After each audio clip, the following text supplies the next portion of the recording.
So we had Netanyahu disgrace the United States by speaking in front of Congress.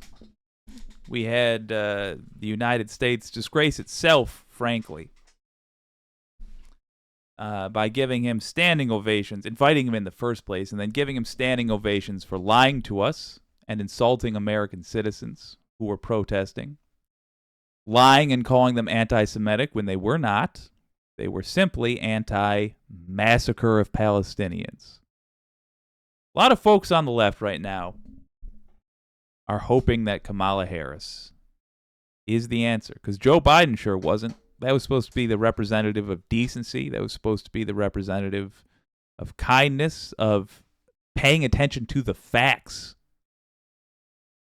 But it was Joe Biden, and it was okay to be bigoted when he came up, when he cut his teeth. It was okay to just treat all Jews like they are one single entity.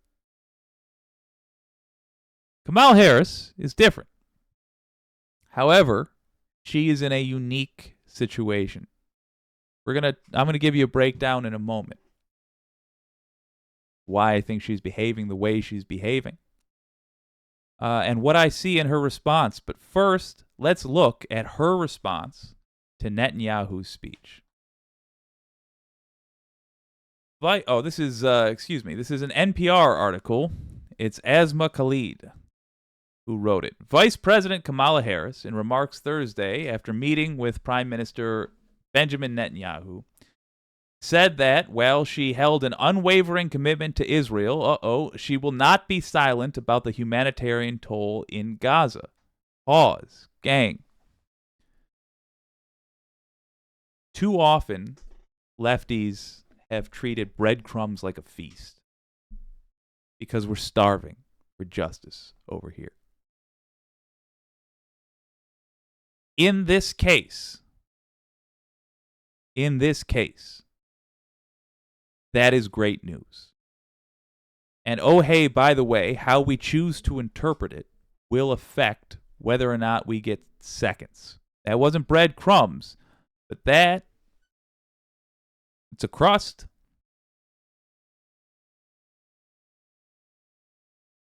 For the rest of this article, I want to say we should be looking for the phrase, "Thank you, ma'am, may I have another?" Because Kamala will be eager to energize people. And if you see what she said here, and you say, "Fuck you, Kamala, that's not good enough." Not saying you're wrong, but you won't get the things that you want. Whereas if you say to some of the stuff we're going to read in here, "Thank you, ma'am, may I have another?"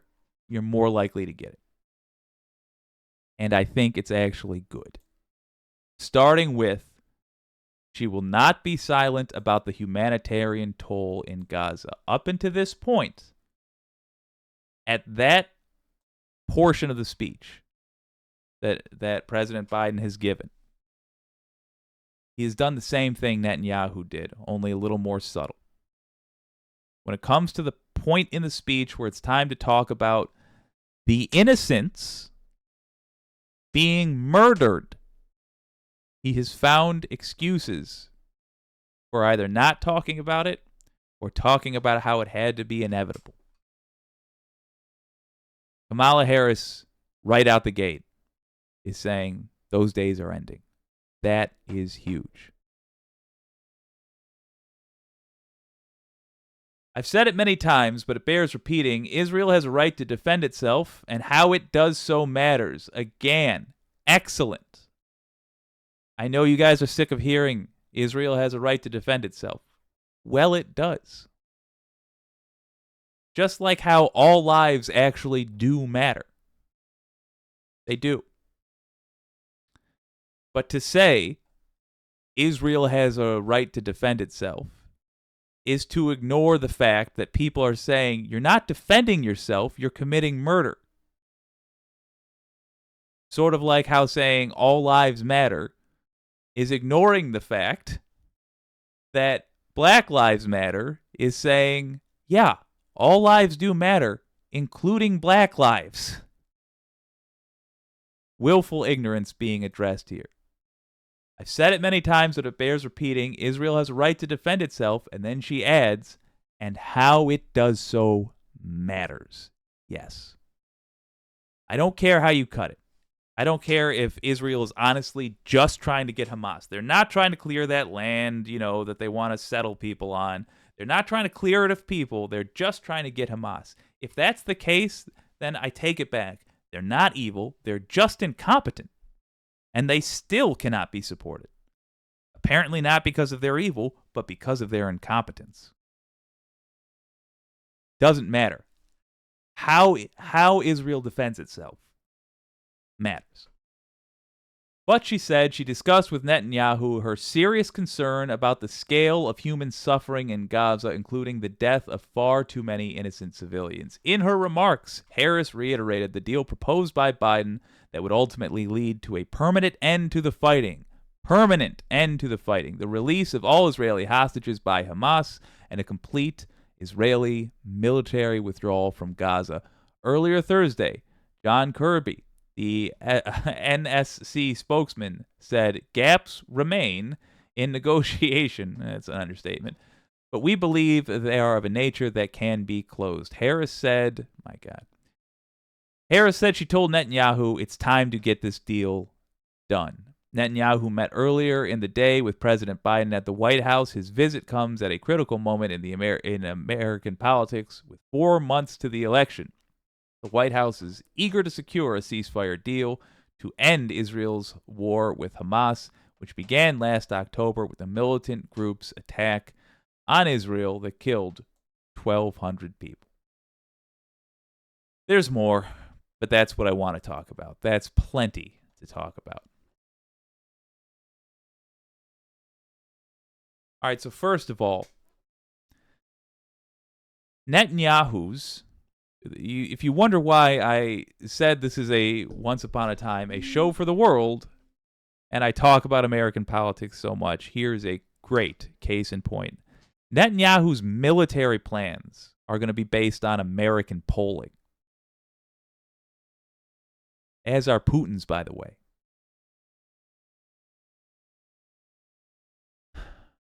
If it looks like Kamala Harris is going to wipe the floor with Donald Trump, then Netanyahu will rush to finish a deal with Joe Biden.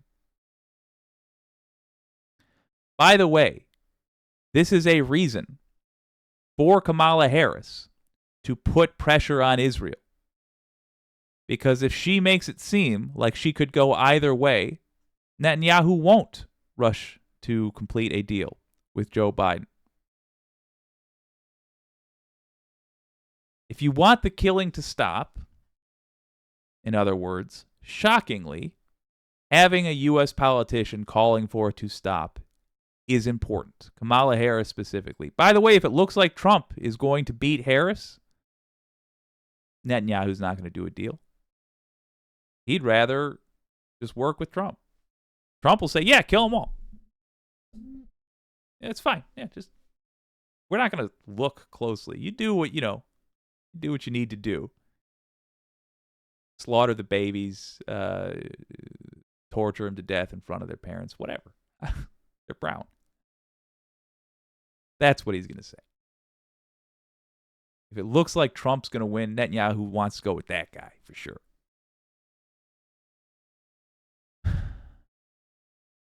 So it's good that Harris is whipping Trump in the polls, and it's great that Harris is addressing this. I want to point something out to you, though, if you are an unsatisfied lefty. Not that I don't sympathize, but consider this. If you're thinking, what the hell? What the hell, Kamala Harris? Why can't you just say this is evil? Why can't you jump up and down and point at the guy and be like, this dude, this mother right here ought to be in prison. In fact, the second I get into office, we're signing whatever we have to sign to join the international community in being able to arrest these pricks for the ICC. We're in. We're all in. And I'm going to arrest this prick as soon as I can. If you're angry about that, I want you to consider something. Harris cannot get in a public fight, or I take that back, should not get in a public fight with Joe Biden over anything. And they disagree on Israel. I say should not get because you add enough charisma into the mix. And as a politician, you can do just about anything. Harris has a finite amount of charisma. And it will look very bad if she's saying this, that, and the other thing. And Joe Biden comes out and says, we're not doing that. And here's why I think this person who's running for president, who I'm saying you should entrust the fate of the country to, here's why I think she's wrong and can't be trusted here.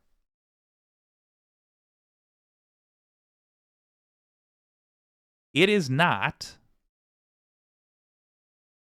about Harris in this case. It's about the fact that Joe Biden's still the president. Joe Biden is still the one that has to be convinced. Harris, in that speech, came out and told us where she stands. I think if Harris gets into office, we're going to see the weapons shipments to this murderer end.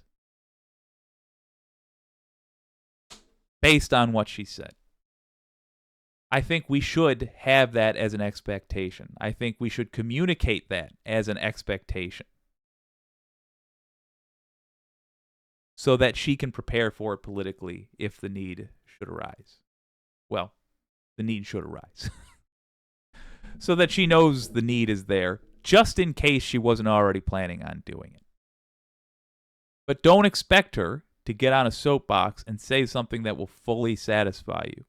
And the reason, as I heard Not Leftist Mafia, Not Left Past 10, who's that other group? Majority Report spinoff. Left Reckoning. I heard Left Reckoning say something the other day which I thought was profound and correct, which was, if the American people need to be appeased, if you need to lie to the American people about whether or not a genocide is a genocide, then we need to just suffer the consequences. If that means the country devolves into an authoritarian mess, fuck, man, fine then. Fine. You have to be able to make an honest case. We got here by playing the game like that, by turning an honest speech to the American people into peek behind the fan series of games. They were right.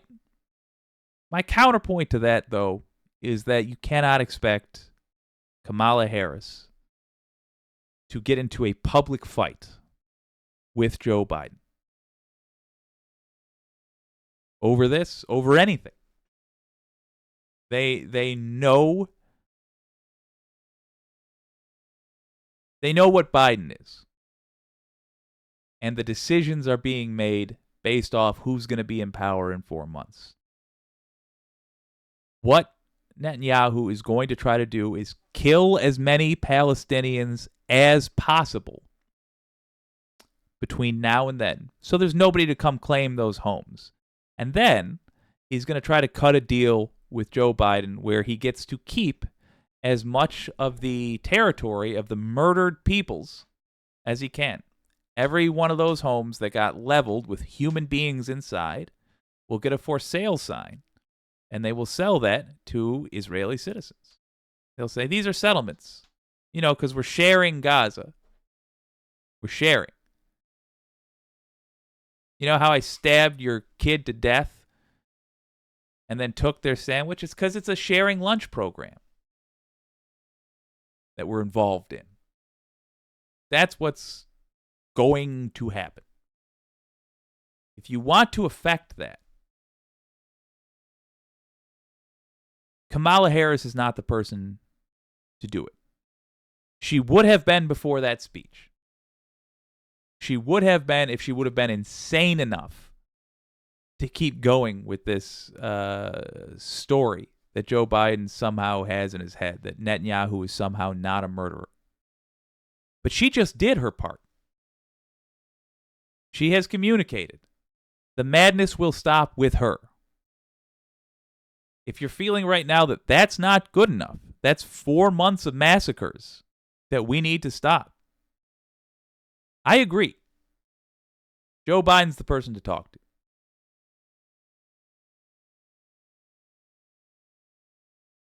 We can encourage Kamala Harris to double down on the rhetoric. I think that would be healthy. I think to do so, it would be wisest to use positive reinforcement. I was glad to hear that you are clear-eyed about what Israel is doing to innocent people in Palestine. I hope to hear more from you about this. Those are good things to tell her. I'm just being straight with you that she's not the person who's making the decisions right now. Joe Biden is still the president. He wants to get a deal done. If you want to move that deal up, make it happen faster, contact him, plead with him, write the White House, address President Biden, a title which he will cherish more and more as the days dwindle. Contact President Biden and beg him. See, a lot of people who are willing, they say, to do all kinds of drastic things. Oh, I'll go take a bullet for this or punch somebody for that. But you're not willing to lower yourself to beg? Go beg President Biden. I have today. I will again tonight. Beg President Biden to end the massacre, to stop sending the weapons that are doing the killing. Beg him. If you're from another country, beg your leaders, or demand if you have the leverage. I don't have the leverage with President Biden. This guy's on the way out. He doesn't need my vote for nothing. So I have to beg. You might not have to. You might have some leverage.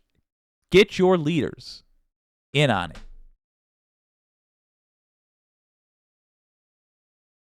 Kamala Harris gave me a lot of hope.